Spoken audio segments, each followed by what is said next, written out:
Mình khối, mình phút có họ, mình bảo prá, mình men chỉ pu cháu xiêm tì. Phần man ថ្ងៃ មុខនេះ មាន ការ ផ្ទុះ កក្រៅ ខ្លាំង នៅ លើ បណ្ដាញ សង្គម Facebook ដោយ ពលរដ្ឋ សៀម ជា ច្រើន បាន ចូល ទៅ comment សើច ចំអក មក លើ ពលរដ្ឋ ខ្មែរ តាម រយៈ រូបភាព មួយ សន្លឹក ដោយ គិត ថា ជា រឿង បាបកម្ម ដែល ខ្មែរ បាន ធ្វើ ចំពោះ ជាតិសាសន៍ វា ទាំង មិន ដឹង ថា រូបភាព នោះ គឺជា ការ បង្កើត ឡើង ដោយ AI តែ ប៉ុណ្ណោះ ជុំវិញ រឿង ដ៏ ឆោត ល្ងង់ របស់ ពួក ចៅ សៀម នេះ ត្រូវ បាន ពលរដ្ឋ ខ្មែរ ឆ្លើយ តប វិញ ថា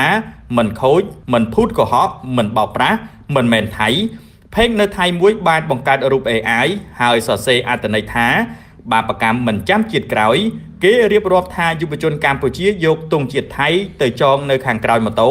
ពេលដែលជិះទៅទង់ជាតិរមូលចូលដុំម៉ូតូបណ្ដាលឲ្យដួលនេះហើយបាបកម្មមានជនជាតិថៃជាច្រើនបានចូលទៅខមមិនសើចំអអបអថាសមមកហើយអញ្ចឹងតើបានជារដ្ឋាភិបាលវាបោកប្រាស់តចំនួនមើលស្លាកលេខម៉ូតូផងមិនមែនប្រភេទស្លាកលេខប្រទេសកម្ពុជាទេ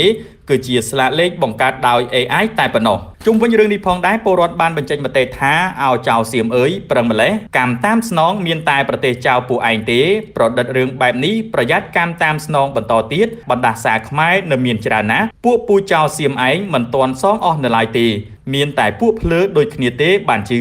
ប្រើ AI ទេព្រោះសូមមើលស្លាកលេខទៅចង់បានដីគេឡើងបែកហើយនឹងបែកតាំងពីក្មេងរហូតដល់កញ្ចាស់ក្បាលក៏នៅតែបែកជាមួយគ្នានេះពលរដ្ឋក៏បានបញ្ចេញមតិទៀតដែរថាខំឲ្យតម្លៃប្រជាជនប្រទេសវាមានចំណេះដឹងគ្រាន់បើតែធៀបពិតអាចកូឡានកិនសោះជឿគ្មានការគិតជឿគ្មានឆ្លងខួរក្បាលគិតអីបន្តិចយ៉ាងណាមិញក្រៅពីការប្រើប្រាស់រូប AI ត្រូវបានពលរដ្ឋខ្មែរចាប់បានហើយបានឆ្លើយតបរិះគន់ទៅពួកចៅសៀមយ៉ាងចុកនោះពួកវាក៏បានបង្កើតរូប AI មួយទៀតដែលមានអត្ថន័យដដែលដោយគ្រាន់តែបដូរមកជាទង់ជាតិកម្ពុជាហើយរមូលទង់ជាតិចូលកម្មម៉ូតូបណ្ដាលឲ្យដួលប៉ុន្តែអ្វីដែលចាប់អារម្មណ៍នោះគឺពួកវាបានបិទស្លាកលេខម៉ូតូទាំងនេះសបញ្ជាក់ឲ្យឃើញថាពួកសណ្ដានចៅថោកទាបនៅតែថោកទាបដដែលមិនដែលចេះសាងអំពើល្អនោះទេគូបញ្ជាក់ផងដែរថាជាមួយគ្នានេះពលរដ្ឋជាច្រើនក៏បានលើកឡើងអំពីហេតុការណ៍ពិតជាក់ស្ដែងដោយសារតែត្រូវបណ្ដាសាដូនតាខ្មែរដូចជាការបាក់ដងសន្ទូចការដ្ឋានសំណង់2ថ្ងៃជាប់គ្នាបណ្ដាលឲ្យមានមនុស្សស្លាប់ជាច្រើននាក់ក្រោយមកទៀតក៏មានអគ្គិភ័យឆាបឆេះកន្លែងដងសន្ទូចដែលបានបាក់នេះបន្តទៀត